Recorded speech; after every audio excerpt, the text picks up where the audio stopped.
Hello বন্ধু, আমি চলে এসেছি আবার নতুন রেসিপি নিয়ে চৈতালি হোম কুকিংয়ে। আজকের নতুন রেসিপির নাম হচ্ছে আলু দিয়ে খাসির মাংসের ঝোল। আমি মাংস তো রান্না করবো, তার আগেও আমি দেখিয়ে দিচ্ছি কী কী মশলা দিয়ে আমি মাংসটা করব। প্রথমে নিয়েছি মটনটাকে আমি ভালোভাবে খাসিটাকে ধুয়ে রেখে খাসির মাংসটাকে আমি ধুয়ে রেখেছি। আমি এখানে আলুটা এইভাবে কেটে রেখে দিয়ে আমি প্রথমে লবণ হলুদ দিয়ে মাখিয়ে রেখে দিয়েছি। এখানে আমি রসুন নিয়েছি, আদা নিয়েছি, কাঁচা লঙ্কা নিয়েছি, দুটো তেজপাতা নিয়েছি, টমেটো কুচি নিয়েছি, পেঁয়াজ কুচি নিয়েছি, হলুদ, লবণ, জিরে, গোলমরিচ, গরম মশলা আর কাশ্মীরের লাল লঙ্কার গুঁড়ো।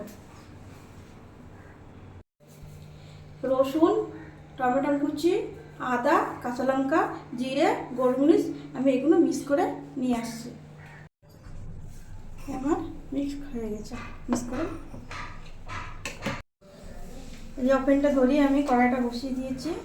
কড়াইটা আমার তেতে গেছে। আমি আজকে খাসির মাংসটা করব কাচ্চিঘানি সর্ষের সলনি তেল দিয়ে। এই যে কাচ্চিঘানি সলনি সর্ষের তেল আমি দিয়ে দিলাম। পরে এরপর তেলটা একটু আমি গরম করে নেব। তেলটা আমার গরম হয়ে গেছে।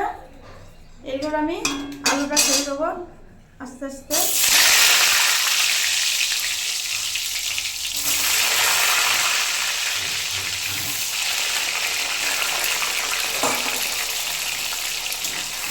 আলুটা আস্তে আস্তে আমি নাড়াচাড়া দিয়ে ভাজা করে নেব। আমার আলুটা ভাজা হয়ে গেল। এরপর আমি আস্তে আস্তে তুলে নেব।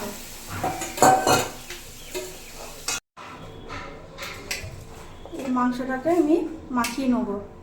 প্রথমে আমি পেঁয়াজ কুচি আর এখানে দুটো তেজপাতা আছে, তেজপাতা দিয়ে দিলাম। পেঁয়াজ কুচির সাথে তেজপাতা কুচি দিয়ে দিলাম। এরপর আমার মশলাটা করে রেখেছিলাম, দেখছি মশলাটা দিয়ে দিলাম। এরপর আমি এখানে লবণ, স্বাদ মতন লবণ দিয়ে দিলাম। হলুদটা পরিমাণ মতন দিয়ে দিলাম। এখানে কাশ্মীর লাল লঙ্কার গুঁড়ো দিচ্ছি 2 চামচ। এরপর আমি কাচ্চিঘানি সরষের তেল দিয়ে রান্না করেছি, প্রথমে দেখালাম। তেলটা আমি দিয়ে দেবো আজকে।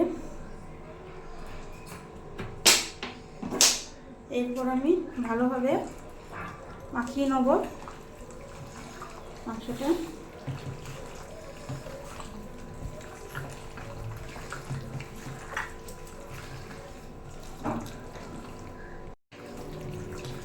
আমার মাংসটা মাখানো হয়ে গেছে ভালোভাবে, সব কিছু দিয়ে মশলা টশলা দিয়ে। এরপর আমি কড়াই বসাবো। আমার তেলটা গরম হয়ে গিয়েছে। এই তেলটা আমি আলু ভেজে নিয়েছি, আলু ভাজার তেলটাই আমি এবার গরম করে নিয়েছি। প্রথমে আমি সামান্য পরিমাণ চিনি দেব, অল্প একটু দিয়ে ভালো করে নাড়াচাড়া দিয়ে নেবো, চিনিটা যাতে গলে যায়। এরপর আমি সামান্য কটা জিরে ফোড়ন দেবো।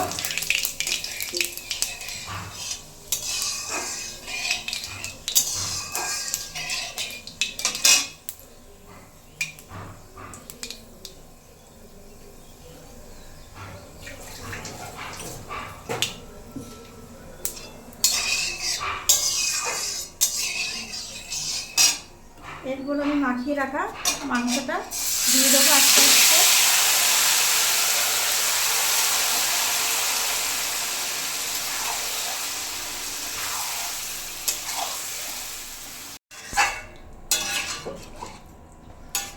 এই মাংসটাকে এবার আমি ঢেকে দেবো ভালোভাবে। মশলাটা মাখিয়ে নিয়ে এবার মাংসটা আমি ঢেকে দিলাম। আবার 5-10 মিনিট পর আবার একটু নাড়াচাড়া দেবো।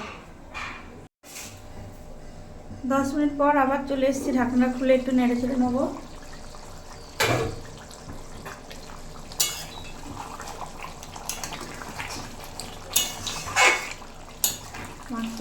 ছেড়ে দিয়েছে। ভালোভাবে বাড়িতে নাড়াচাড়া দিয়ে নেবো। দিয়ে নিয়ে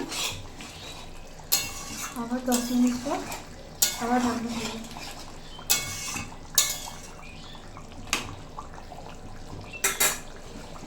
আবার ঢাকা দিয়ে দিলাম, 10 মিনিট পর আবার খুলবো। 10 মিনিট আবার চলে এসেছি, ঢাকনিটা খুলে দিচ্ছি।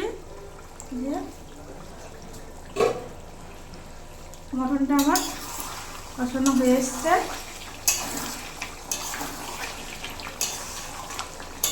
দেখতে পাচ্ছেন মশলাটা আমার তলায় লাগা লাগা হয়েছে, তার মানে মাংসটা কষানো ভালোই হয়ে গেছে, দেখেই বোঝা যাচ্ছে।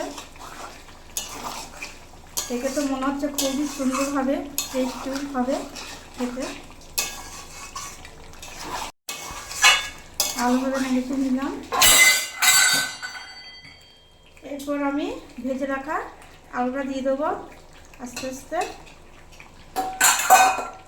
ভালোভাবে নাড়াচাড়া দিয়ে নেব।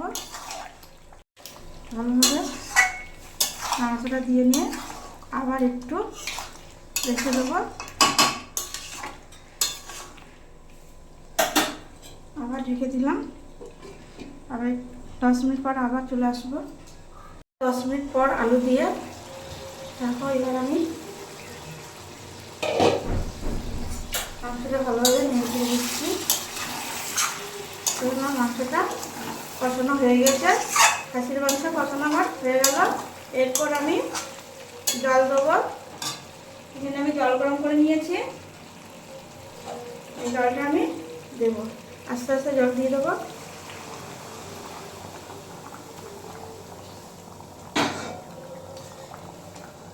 এবার জল দেওয়ার পর একটু ভালোভাবে নাড়াচাড়া দিয়ে নেবো।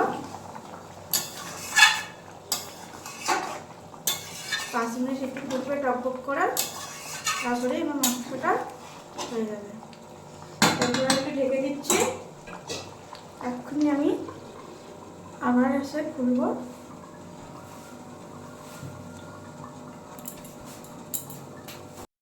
আবার চলে এসছে, আমি 10 মিনিট পর ঢাকনা খুলে দিচ্ছি। এই যে আমার খাসির মাংস ঝোল আলু দিয়ে হয়ে গেছে। এই যে আগেই দেখিয়েছিলাম গরম মশলা, সেই গরম মশলা বাটাটা আমি এখন দিয়ে দেবো। এবার ভালোভাবে একটু নেড়ে ছেড়ে দেবো। ভালোভাবে নেড়ে ছেড়ে দিয়ে আবার আমি 2-4 মিনিট একটুখানি আমি ঢাকা দিয়ে রাখবো, যেহেতু গরম মশলাটা দিয়েছি বলে। আবার চলে এসেছি 3-4 মিনিট পর।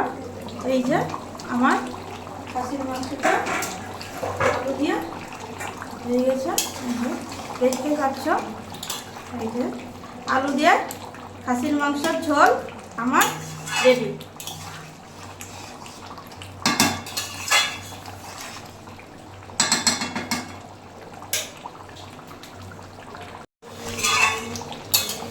এইভাবে রান্নাটা করবেন, দেখবেন খেতে খুবই ভালো লাগবে। এখন আমি এটা নামাবো, নামিয়ে আমি আবার দেখাচ্ছি।